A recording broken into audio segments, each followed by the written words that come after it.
I always say about the culture war, you can't win a culture war when only one side is fighting. Imagine if we had a real battle where one side had an army in the field and the other side just complained about what that army was doing. So as you said in your introduction, we on the sort of conservative, libertarian, right side of the spectrum have to start producing culture. They're really not very good at framing good versus evil and telling a story and how we prevail over it. We can't blame the left for fighting for their ideas. We have to fight for our own. The left has mastered the art of storytelling. The conservatives are best at documentaries that at most are preaching to the choir, pound themes that we all already agree on. Don't tell human stories. We really want in Palladium, as really in my previous films, to reach the center, give them stories that they can respond to and believe in. Welcome to The Bill Walton Show, featuring conversations with leaders, entrepreneurs, artists, and thinkers. Fresh perspectives on money, culture, politics, and human flourishing. Interesting people, interesting things. There are almost 1.5 billion paying subscribers to global streaming services. Annual worldwide spending on film and TV production has reached almost $250 billion. In the United States alone, just 4 networks, Netflix, Disney, Amazon Prime, and HBO Max alone spend more than $75 billion every year. And almost all this spending goes towards woke, progressive-themed entertainment. And the progressive left has come to dominate our institutions and our culture. They've been deadly serious about using the art of storytelling to promote their agenda, and so far they've succeeded. Center-right Americans complain that we're losing the culture wars, and we are. But that won't change until we actually produce culture. We need to commit real money to producing entertainment that embodies our values, and we need to get into the business of storytelling. You can't win unless you're in the game. Welcome to the Bill Walton Show. I'm Bill Walton. Joining me today to talk about how we can reclaim our culture through film, and it's a big opportunity, is my friend Michael Pack, a documentary filmmaker and the former CEO of the U.S. Agency for Global Media. I'm also joined by his son, Thomas Pack, who is heading up an exciting new adventure, Palladium Pictures, which aims to fight back in the culture war by producing feature-length films, documentary shorts, and training a next generation of filmmakers through an incubator film training program. Michael brings a powerful resume to this, having produced over 15 award-winning documentaries for public television, most recently a terrific film that I recommend everybody see, Created Equal, Clarence Thomas in his own words. Michael, welcome back. Thomas, great to have you. And you've got your own strong background in this, but you're not quite up to Michael's yet. So we'll do your whole bio after you've made Palladium world famous. Well, let's start talking about you, Michael. You had a recent piece in Real Clear Politics, I believe. That's right. And the title is, great title, You Can't Fight the Culture War Without Making Movies. Exactly. Just the same theme as you sounded very eloquently a few minutes ago, Bill. I always say about the culture war that you can't win a culture war when only one side is fighting. Imagine if we had a real battle where one side had an army in the field and the other side just complained about what that army was doing, wrote articles and denounced it. I mean, who would win the war? I mean, it's no contest. So as you said in your introduction, we on the sort of conservative, libertarian, right side of the spectrum have to start producing culture. We can't blame the left for fighting for their ideas. We have to fight for our own. Well, I agree. Now, Thomas, you're now heading this up, this incubator. This is part of not just talking, but doing. Mm-hmm. What's the incubator about? Yeah. Well, the incubator is about actually training the next generation of filmmakers. I think that this idea of, like, as you were saying, all these streaming services being part of, the left, I think that finally conservatives are paying attention to that. And there's a movement toward alternatives in streaming, conservative film studios, but you can't just fund conservative film studios or conservative streaming services and assume you'll start making good movies right away. And the left has understood this for a really long time. They've been cultivating talent by, working with young people from early on in their career, from film school on up. And as a result, they're making great movies. And so we're sort of starting that process on, for more conservative filmmakers or filmmakers that question the heterodoxy of mainstream Well, the media. problem with most conservative documentaries is they're incredibly pedantic. It's like some of them are like PowerPoint presentations with lots of video clips and things like that, and they don't have a principal character. I mean, they're really not very good at framing good versus evil and telling a story and how we prevail over it. I mean, you're the storyteller. What do you? I think that is exactly right. The left has mastered the art of storytelling, and we sometimes use the term, but we don't really do it. The conservatives are best at documentaries that at most are preaching to the choir, that pound themes that we all already agree on, and don't tell human stories. So they are not really convincing to a broad swath of people. And we really want in Palladium, as really in my previous films, to reach the center, to reach most of America, who I think instinctively reject the woke progressivism you refer to. And we need to give them stories that they can respond to and believe in, rather than simply reject wokeism. And as Thomas says, you can't tell stories without storytellers. And that's really the idea of the incubator is Thomas has gone around searching for right-of-center filmmakers who want to get this money from us. We're going to fully fund and distribute these films if they apply on our website, palladiumpictures.com. But the point really is that by making a film under our direction, we will be the executive producers and own it. By making it under our direction, we will make sure they tell a story, that it won't just be propaganda. It won't be just conservative talking heads telling you what to think, for example, but they'll find a human story, and the ideas will be embedded in the story instead of the other way around. The website, palladiumpictures.com, if you're listening or watching, you ought to take a look at it, particularly if you're a young person or maybe even a middle-aged person, or how about old people for your incubator, whatever age. Whatever age. Whoever wants us among us to start telling stories. But we all, there's this notion that we're not good at it. I think we're all good at stories. If you stop back and think about how you communicate with your friends and people you want to persuade, we just don't do it in films. Now, you talk about this in your article. In the 1940s, 1930s, Hollywood made a fortune with a bunch of Jewish immigrants came to America, loved the country, and told stories that celebrated American culture. Well, that's right. So the idea that it can't be done is disproven by the golden age of Hollywood. Yeah. The idea that artists are naturally left-wing and progressive and anti-establishment and anti-American and rule breakers. What about the Hollywood golden age? The from the Westerns to the films of Frank Capra that celebrated family and values and America. I mean, not in an uncritical way, and those movies weren't uncritical either. So it can be done. So I think the left does not have a natural advantage in storytelling. They have cultivated it, as Thomas was saying earlier, by 50 years of investing in it and teaching people it. Right. Yeah. I mean, I think it's true. I think the incentive structure is off on the right. It's not that people don't want to tell great stories. It's just that we're sort of incentivized toward the quick hits types of documentary that you described. Although I will say the most PowerPoint documentary that I know of is The Inconvenient Truth, which is sort of on the other side.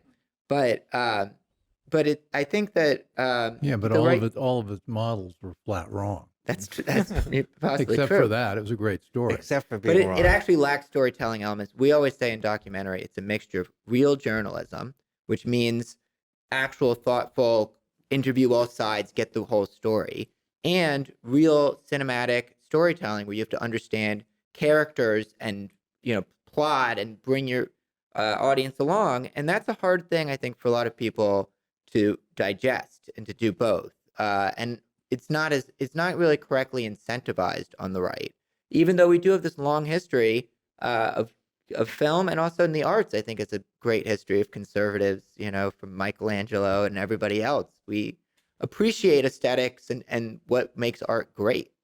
Well, why the focus? I probably know the answer to this. Why the focus on documentary as opposed to feature film? Well, uh, we think that first of all, they're less expensive. You can control them, you can make them and get them done. You don't have to do it through the Hollywood apparatus. If you want to do a Marvel superhero movie, you've got to have hundreds of millions of dollars and stars and a big team behind you to make it happen. Documentaries can be done and controlled. And in fact, most of these young people who are graduating from film school are going to go into nonfiction programming. There's just more jobs there. Every website in the world has video on it. So the world of nonfiction programming is big, and it's big on these streaming services. It's big on Netflix and Amazon and HBO. It's an increasingly large percentage of their programming, from true crime to political documentaries. Well, we joke it wasn't really a joke, but it's a fact. How many colleges are there in America? 4,000? There are like 4,000. And every one of them's got a film department. That's right. And everyone leans left. Everyone leans left. Most of them are out front about it, or they use a term like, we're going to teach you to make social justice documentaries or advocacy documentaries, but it's all advocacy on one side. So that's right. 4,000 colleges with a film school. If they graduate, 50 to 100 people a year, that's hundreds of thousands every year of wannabe filmmakers. So maybe 5% have talent and the rest, I don't know, go find another kind of job. So the left has a funnel to siphon off the cream of a very large group. And we end up with people who simply reject that orthodoxy, as Thomas was saying earlier. So we need to just do better in that area. I mean, we are not even being kind to the people who are rejecting the orthodoxy, which are the ones that Thomas is now seeking out. People who are tired of being, from college on, being pushed with these woke progressive ideas and want to express a different point of view. And that was actually my own experience. When I came out of film school, all my friends were making. Where'd you go to film school? NYU. How'd you escape? I only went for one summer. Okay. I took two courses. And right away, I wanted to make a film. And all the people else who were graduating in my class and who were there wanted to make radical left-wing films. And I thought, well, we'll make, my then partner and I just said, we'll make the alternative. And we thought we would be able to demolish their films. It would take a matter of a year, and we'd turn American culture back towards where it should be.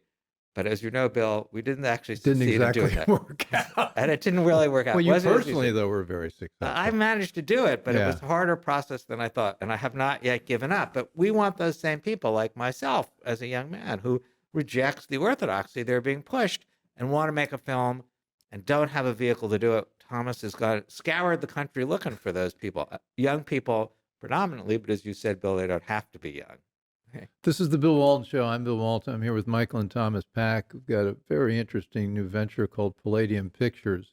I like the use of pictures. It's very old Hollywood. It is very. It is. Talking about making pictures. That's very cool. Anyway, it's for all of us who love stories and films and old movies and just basically the narrative. We need to see more of that reflects our values, and we're not.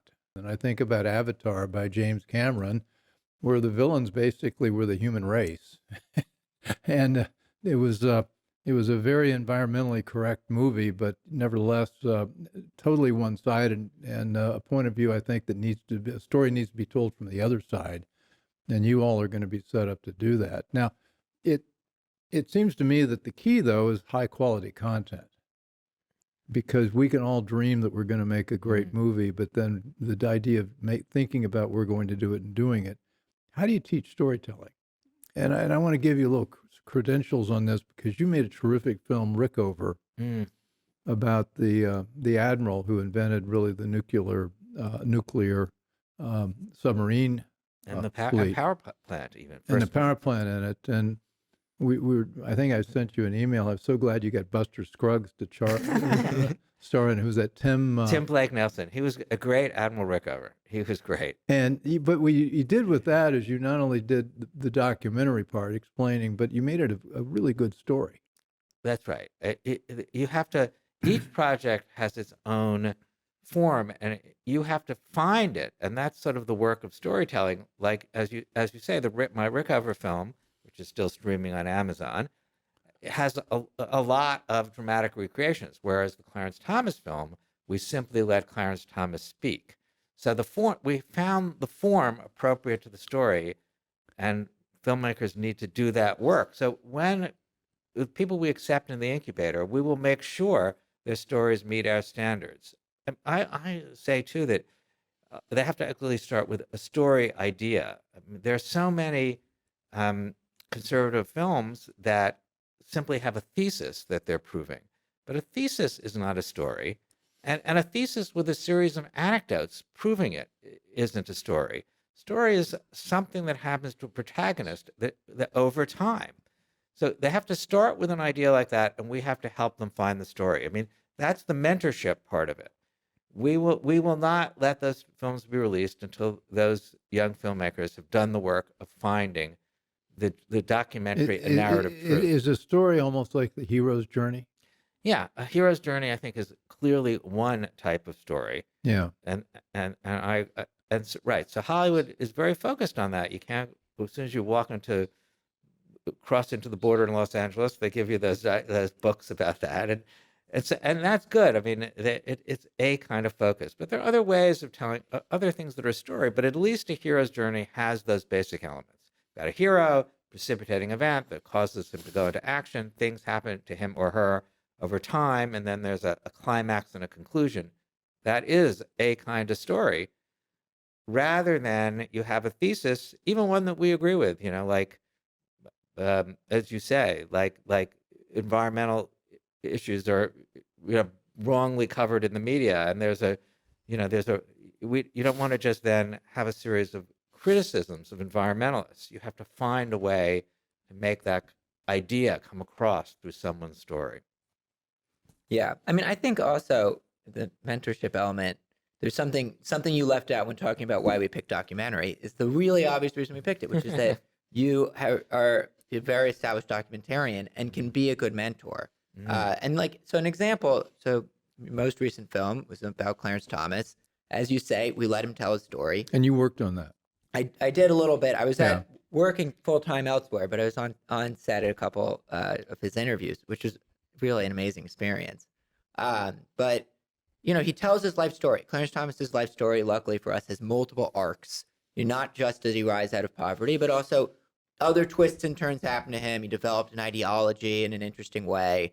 And, our liberal friends liked the story, and I don't think it changed their mind about his jurisprudence. They still don't like his jurisprudence.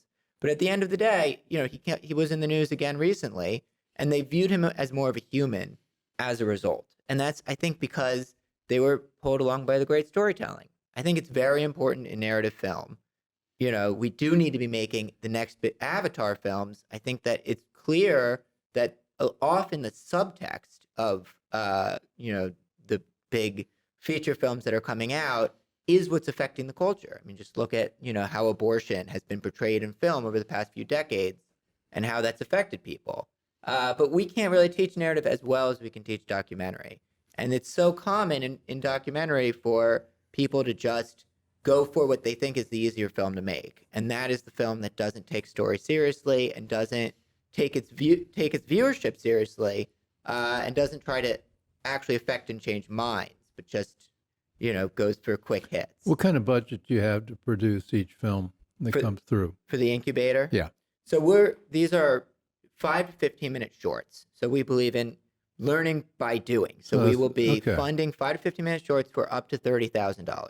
So people this will fully cover the cost of the film, which I think is a great opportunity for, as you say, young people or people that are just sort of early career in documentary, pivoting into it from corporate video or some other video space. Does the less expensive technology today make it easier to get out on location and do things on site as opposed to in the studio? Or what's your balance between your website shows a very interesting shot in a studio, but I assume you're going to be taking most of these documentaries out and producing them where you find them. Well, so for for our documentaries, it's a little different, but for the incubator documentaries, these are actually people that are on their own producing it how they want and where they want. So they have this budget that they can, $30,000. up to $30,000, and that on the production side. We are also doing the distribution of these films as well, so we'll have different funds for actually Well, putting that it was out. my next question. I've been involved in making some independent feature films, and you can make a great movie, but then getting it distributed is just unbelievably hard to do.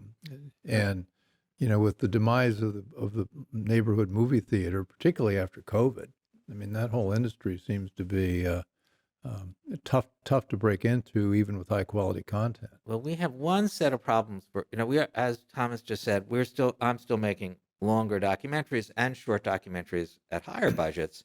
And at higher budgets, you have a different kind of distribution problem.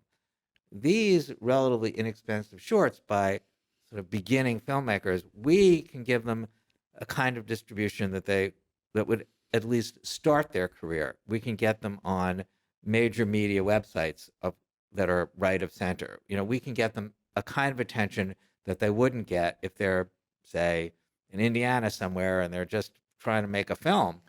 But so the point of distribution is to sort of get them attention, but the main part of the incubator is training. So hopefully they'll go on from these short films to make bigger and more expensive, more elaborate, and even more successful films. It's primarily training, whereas the other parts of Palladium Pictures, where we're still making our regular films, the primary emphasis is on the film itself. Now, so what do you think about what Tucker's doing with Twitter or X or whatever? We took his show off of, got kicked off of Fox, and now he's trying to do it through Twitter. And I'm not sure what he's doing with his documentary unit that he had at Fox, or whether he's still making documentaries. I've only seen his talk stuff on Twitter. Well, so. they were the only content on Fox Nation that was remotely good. Well, So I don't know what they're going to do without him. but I think it's a pretty bold move on Tucker's part. I think he's got a real talent and a huge audience, and I will look to see whether he can maintain it. It's tough to do. He benefited a lot from the structure of Fox. But I root for him. I believe that we on the right have to hope for as many ways of reaching people and as many entities that are doing it as possible. And even the ones, I often put down these people who are making these preach to the choir films, but I actually celebrate anyone who's making any film on our Anybody side can of the get it spectrum. done, exactly. That's right. Yeah, So, I'm with you on that. right. So I don't want to be negative about that, or anybody else, and Tucker definitely included. Well, this is the Bill Walton show. I'm Bill Walton. I'm here with Michael and Thomas Pack, and we're talking about the really fun business of making films, and it is fun, having been involved in that a bit, and why more people ought to be doing it. But I'm about to ask a skeptical question. Okay. And my skeptical question is this. I talked about $75 billion from 4 studios alone, and $250 billion worldwide going into mostly progressive woke entertainment. Not all of it, but most of it. Where do you get enough money to really make a dent against that onslaught of bad ideas? Well, let me answer that in two parts. I mean, we at Palladium have to do whatever we can do and just move forward with the funding, the skills, and the ability we have. And we can't say we're only going to help start 2 or 3 a year when really the country needs 50 or 100. You got to at least start to do what you can do. But I think your question is a question overall for all those of us that are critical of progressive woke ideology. For the whole group of us, there has to be vastly more investment in this sector. Conservative donors are just not comfortable investing in media, whereas left-wing donors have no trouble at all. They are more comfortable giving money to academic institutions. They're more comfortable giving money to political races, to the Federalist Society, to some good causes, to the Heritage Foundation.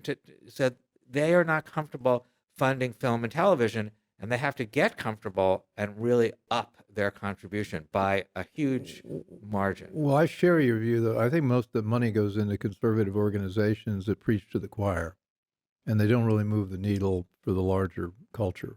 It's just making people feel good about what they already think, and hopefully they can fix America, but we're not seeing much evidence that that's happening. The only way you can do it is to reach people who are not already in that group. And the theory here is we can do it with good stories. That's right. And I'm not putting down those other institutions, but it can't be only them. And, Well, as a donor, I would like them to be a lot more effective. well, that's like another show there, Bill. Okay. But yeah, right, Thomas. Well, I mean, I think Getting value out of your donor dollar. There's That's a topic I'm very interested in. But I mean, I actually think it's coming, and I think there's a lot to be excited about in this space. I mean, we can see sort of movement. I mean, you talked about Tucker and X, and I think there's a lot of change happening in how we reach people, and people are interested in conservative films because they're frankly better. I mean, they're just more. It's more inspiring to hear a story that's pro-America and pro-individualism than it is to hear something focusing on grievances or you know, sort of the progressive agenda, which has been done so much. And so you're seeing not just X, but you're seeing, you know, Angel Studios is breaking out with Sound of Freedom and other shows that go out of the Hollywood norms and how they approach things. And, you know, Daily Wire's coming out with now fantasy shows and Blaze TV. So people are moving toward this. People are trying to fix this problem. What you need is, as you're saying, to affect the conservative donor class. And to do that, you have to just convince them that it is true that conservatives can be creative and can tell good stories, which is why you have to create, you know, a network effect. You have to sort of build it out. You know, our project is this incubator project is a small piece of a big problem, but it's sort of the first block of the infrastructure that's going to create, you know, every year more and more filmmakers that people watch the films and they see, okay, great stuff is coming out of the right, and that will lead to more investments, and the flywheel will turn. You need some breakthrough films, too. You Yeah. need something that really captures an audience. And I can't remember the name, but CPAC's involved in the film on human trafficking. I think that is Jim- Sound of Freedom. Is Yes, that what you're Sound- thinking of? Was that? Yes, And freedom. that's what, 150 million? Yes, that's right. But And that seems to me, and you know, as a private equity type, which I am, you know, if you see people making that kind of money, you think, well, maybe there's a much bigger audience for this than we previously thought. I think there aren't enough. There really have been enough breakout films to prove it. Sound of Freedom is one. I think in the documentary realm, our Clarence Thomas film was hugely successful. It proves that you can make hugely successful documentaries too. I think that someone beyond my pay grade needs to mobilize this group. I mean, someone has to start putting hundreds of millions of dollars in it, not just the small amounts that we're talking about. And I hope that does happen. I agree with Thomas, and you too, Bill, that enough of these are things that are successful, enough attention to it, and maybe the money will start to flow. I mean, I hope that happens. Well, it is ultimately about the money. You need, because to do a real picture, you need to have you need a lot more than $30,000. But you need my article in Real Clear that you mentioned is really focused on the left-wing infrastructure, the ecosystem that they have built up over many decades. You need all of these elements. From, as Thomas alluded, and you also mentioned film school, starting with film school, but they have their own vast network of training programs, you know, not just one incubator. And they have, you know, film festivals from Sundance and Telluride, and they have the divisions of big foundations like Ford and MacArthur that are devoted to social justice films. They have for-profit film companies that declare themselves to be woke and progressive, and then distribution companies that are, you know, pretty clearly have that aspect too, from, you know, Netflix, you know, to Amazon to HBO. So there's an entire way to get these films out. Yeah. It's admirable that Sound of Freedom was able to break out in spite of not having that being in that network.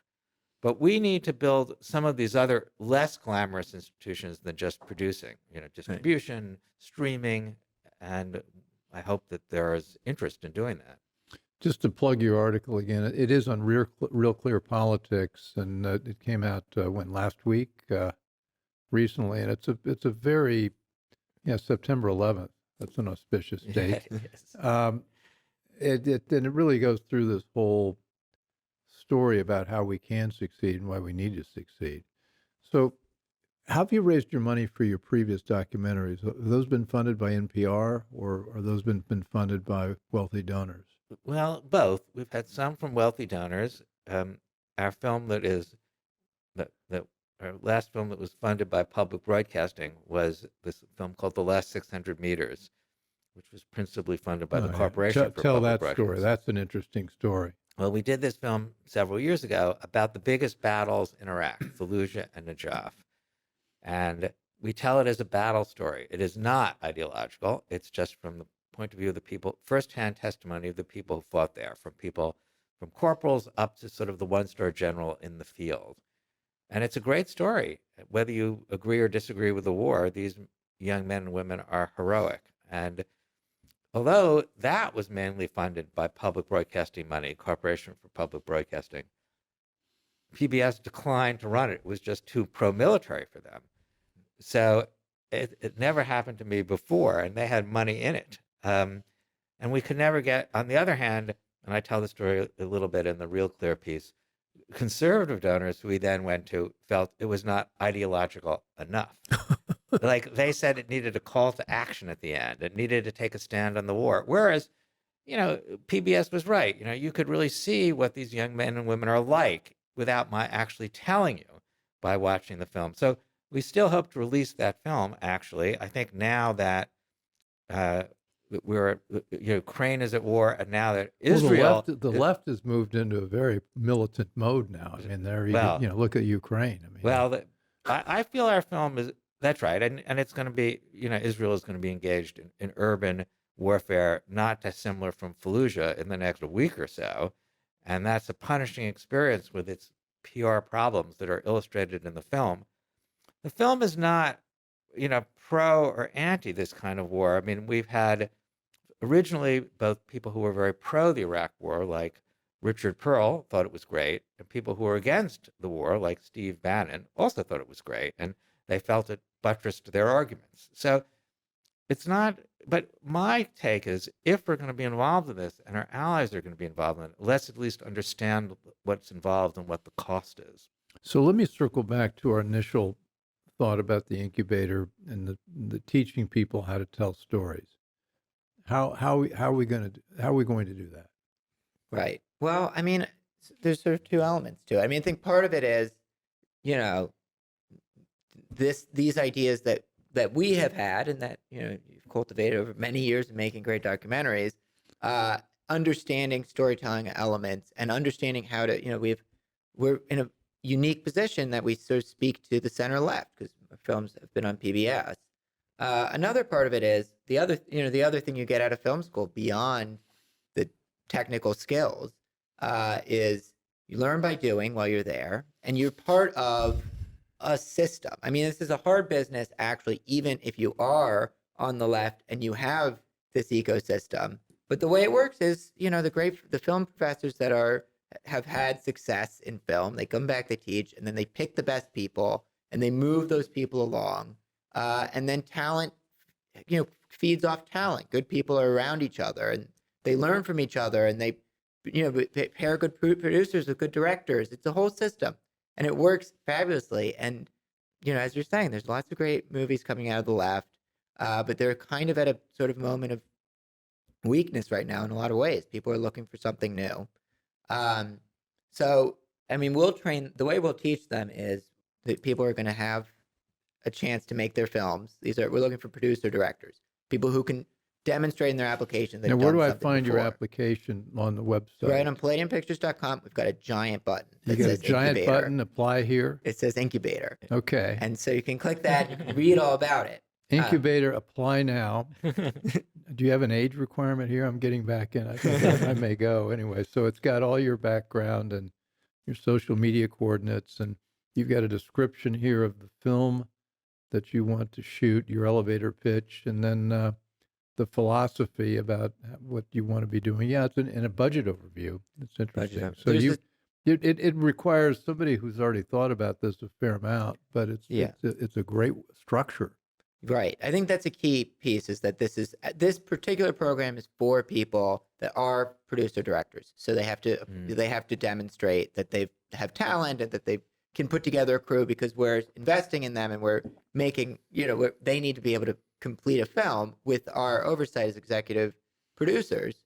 So it's for a certain level of person, and it's for people that, want to do a conservative film, meaning a film on a conservative topic that's still real journalism. It's still, looks at all sides. But I still want to get back. Those are the topics. I want to get into the story. I mean, we talked last time you were here about how you tell a story. I think that's. I mean, Well, so what are you going to be saying? Look, this is okay, but you're missing this element or that element. it's very. I think this making films, documentaries like this is very hands-on, micro-oriented. I mean, for example, I was at the Corporation for Public Broadcasting for 3 years, in charge of senior vice president in charge of television programming. And one of the reasons they brought me in was they wanted to get, as they are legally obligated to do, a diversity of viewpoints on public broadcasting. And I was told to go out and look for right of center filmmakers. I've had this experience once before. We don't know any. Yeah. And Can I find find some right? And I did try. I mean, that was, 15 years ago. So actually the situation is better now. But then I would get these things from conservatives, and I'd say, well, you're showing this to me, but it's not, you bring things up and then you don't go back and tell us what happened to those things. There are bad edits in the middle. And I've had people say to me, well, it's no worse than left-wing filmmaking. And I thought, well, that's unbelievable that you say that to me, a funder, a donor. I was then in the donor situation. So I just could not believe it. So our filmmakers in the incubator are not going to get away with that. If there's something that doesn't work in the film, I am not going to let them call it finished until it's fixed. Right. When one of the things that's funny about documentary and nonfiction programming is you can just declare it finished. It can have lots of bad edits, not make sense. You can just color correct it, make the sound okay, and call it a finished film. But they're often just plain not finished. And they start filming, here's another example, on the other end of the spectrum, before they found a story. People want to film. They want to shoot. It's fun to shoot. As you said, it's fun to make films, period. And you emphasize that, and we don't emphasize that enough. Yeah, the fun piece. It's real. This is fun. It is fun, but people. And the people involved are interesting people. There are a lot of gypsies in the movie making world. People that go from project to project, and they're characters. And they're interesting. And in documentary, you get to meet a whole swath of other ordinary, real people. Yeah. But people want to be shooting. So I find young filmmakers frequently start shooting before they know why they're shooting. Yeah. And so I'm not going to let them do that. They can't start shooting until they've convinced us that they've got a plan for what to shoot. Now, that may sound kind of basic, Bill, but it actually isn't basic. And in terms of a particular project, you have to know how to make them, do that work before they actually can turn the camera on. So it's a lot of micro coaching, let's say. And I think the story elements that you find missing most often, and there's lots of story elements, but it's lack of in documentaries, lack of characters, or it's lack of tension. So sometimes you'll do a film where you'll try to tell them what to think, and especially that's tempting in documentary because you're interviewing experts. You can just tell them what to think, even if you do sort of a both sides thing. You don't bring the audience along, and you don't get buy-in, and then often you think you got buy-in because you did put in characters, but you forgot that the characters need to, go on a journey with your audience. So these things are often missing. The way to teach it, you're right, will prevent people from not doing the story elements, but it's a teach by doing. That's the only way it's ever worked in film. You have to, have a camera and have high stakes. Character development and people also want to know what's going to happen next. That's right. If you can set up that kind of structure, like your Rickover piece did that. Yeah, that's right. You sort of knew he was going to end up transforming the Navy, you did know but that. on the other hand, it still wasn't clear in the way he told the story that he wasn't going to quite get slugged first before that happened. Well, that's he right. was such an ornery character. You need that. That's what Thomas was saying. You need that opposition. So he's got his vision, and you have the people who are lined up against him, including the bureaucracy of the Everybody. Navy, many secretaries of defense, and everybody. So to see him against that, and that's right, you need those elements, and people have to look for them, find them, be clear about them. So we will have them do that by working on something in particular to make that happen. But there's a lot of one-on-one things. Character, for example, I was involved with a short film that as an actor, and not in any authoritative role. I just did what I was told as an actor. But they introduced a new character at the very end of the movie. Right. And so that new character wanders in the last 2 minutes of whatever, and you're sort of thinking, well, what happened to the rest of the story and the other characters? Sort of basic, but that's the kind of thing we're talking about here. When do you introduce a character? How do you develop them? Who the good guys, who the bad guys are? We can tell I'm ready to sign up. Well, I think this is very exciting. What else should we cover that we haven't covered, except that people ought to go on the website and try to get into the program? Well, they ought to go. And also, if you're a donor watching, you also ought to be in touch, because this is the kind of place we need to be putting our money. Right. People ought to go on the website if they're a filmmaker or if they're interested in learning more about this. And I think the most important thing is if you know someone that this sounds great for, let them know. It's a great opportunity, I think, for people. Funding and distribution are really tough. It's a hard business, and we're going to create there's this mentorship element, but there's also this springboard element of we'll help you fund the idea that the documentary that you've been wanting to do, you can do it, and then we'll make sure people see it, because we have distribution channels we've been developing for many decades, and it will. From there, it's sort of easier to find funding and distribution afterwards. So this is for people that that want to make conservative documentaries.